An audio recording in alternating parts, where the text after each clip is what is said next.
get a van, they say. It'll be fun, they say. Well, this is going to be fun. There are a ton of van builds out there, and I can't claim to have any background in construction or anything like that that will make this one of the more educational ones, but it definitely will be entertaining because I really have no clue what I'm doing. What am I doing? In that spirit, we set forth.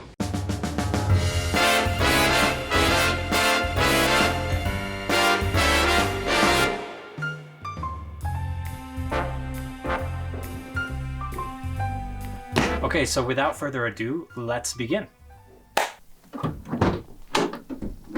This is my 2019 Ford Transit 150 medium roof. Roof, I say roof, deal with it. And we're going to turn this into my home. Or I'm going to turn it into my home. So the first thing that I did to start preparing the van for me to be able to live in it is the easiest step and the most false confidence infusing steps that you will have, which is the sound deadening, sound proofing. It is so muddy out. I have to take off my shoes. Wow. Look at that. There are a lot of different conversations when it comes to soundproofing, but most agree that about 20% or 30% of the surface area of the van covered with sound deadening mats will suffice.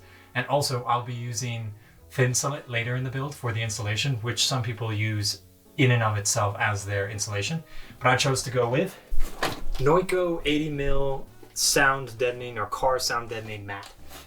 This one was, I think, maybe about $50 or something on Amazon, 36 square feet, which is, I believe, more than enough for the size of my van. Probably the size of most vans, unless you have one of those Sprinter 170-inch long ones. Maybe you need a little bit more than. But also, I don't think it matters, or I don't think it impedes or hurts the build to have more than 30% covered.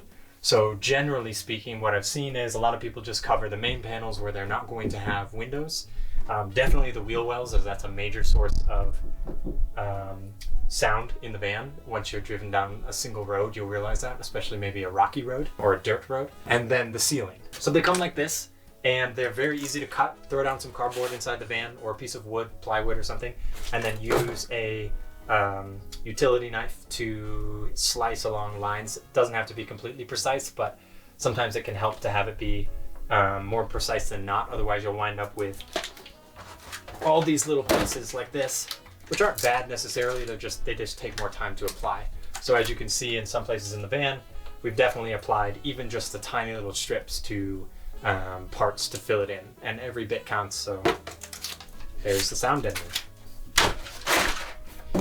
It probably took us about an hour or so to measure and cut and apply, maybe a little bit more. I had my brother helping me, so it wasn't as difficult. And then as you can see, we left open some spaces like where the fan is going to go up top, where a window is going to go, and where another window is going to go.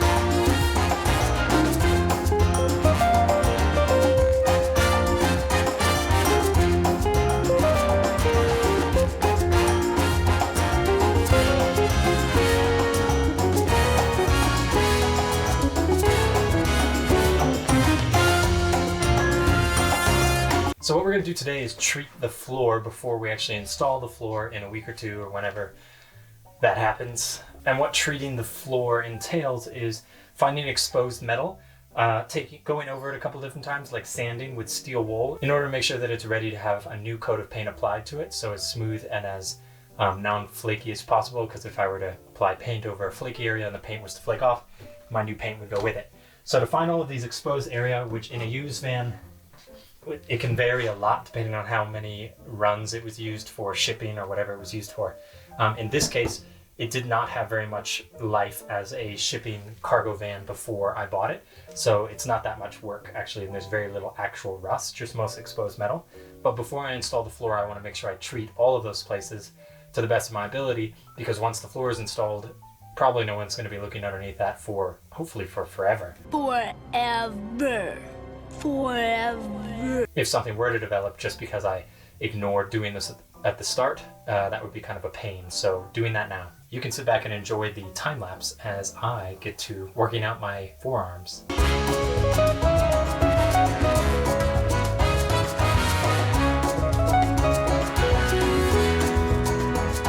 Hello there.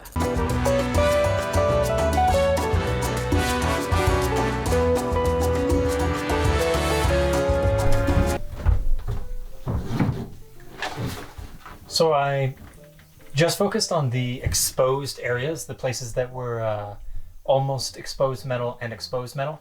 So whatever was almost exposed, I wore it down until it was exposed. And then wherever already was exposed, I just went over it in order to make sure it was clean. Time to go get a broom. It's a broomstick. This mud is ridiculous. It's not just a broomstick, Harry. It's a Nimbus 2000. Now we'll apply the primer and then wait 1 or 2 hours, and then we'll apply the final coat.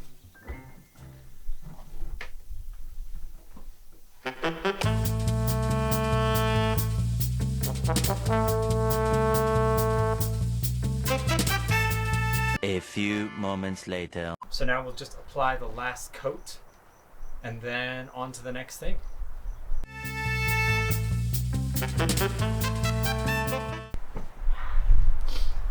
Alright, so possibly easiest part of the entire van build done.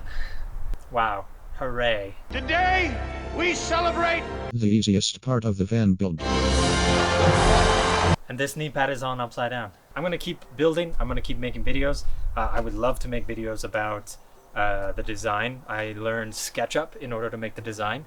As you saw earlier on in the video, the blue tape that was on the floor, that was the rough outline of how the floor plan will look. I've had a lot of fun in designing in SketchUp. It was definitely a pain at the very beginning, but through the limitless resources online, I was able to pick up the basics, and then it really just became about being able to create a visualization to help my mind see how it would work, because I'm a super visual person and it's hard for me to just imagine stuff. How to pick out a van. I definitely was not settled on the Ford Transit when I first started. I was looking at the Econolines, the Savannah, the Chevy Express, the Mercedes, just for a hot second before I realized I'm not bougie enough for a Mercedes. Anyway, I plan on continuing to make progress videos and explanations and breakdowns. Maybe I can be educational to someone who hasn't read at all about this, because it is true, even though I have no background in construction or any related field, I have read for what seems like hundreds of hours everything that is out there to try to understand how to do this myself, because that's another thing. A lot of people are super confused as to why I want to do this myself, but to me it's not just about living in the van and doing all the different things that can come with the freedom that comes with living in a van, but to me it's about figuring it out and doing it myself to the best of my ability as much as I can. I do plan on having some things done, like a heater put in by a company up north of me, but most of it I want to figure out myself, and that's pretty stressful. Nobody really talks about how scary a van build actually can be. Every step is actually pretty terrifying. Yeah, that's pretty much me. Anyway, this is going to be entertaining, whether you're an incredibly gifted carpenter who's laughing at the way that I'm going about this, or electrician or plumber, whoever, or whether you're someone that just loves their anonymous name on YouTube and sits behind their keyboard and is going to let me know exactly what it is that I'm doing wrong. Please, I welcome the little bit of grain of truth that might come in your criticism. Maybe some helpful stuff will come through and I can incorporate it into my home on wheels, and it will be that much better. But let me know what you think. Hopefully down the road we can have a completed van and a lot of happy people, and maybe even some more educated people, including myself. Well, definitely more educated people, including myself, because I don't know what I'm doing and I'm going to have to do it. So stay tuned.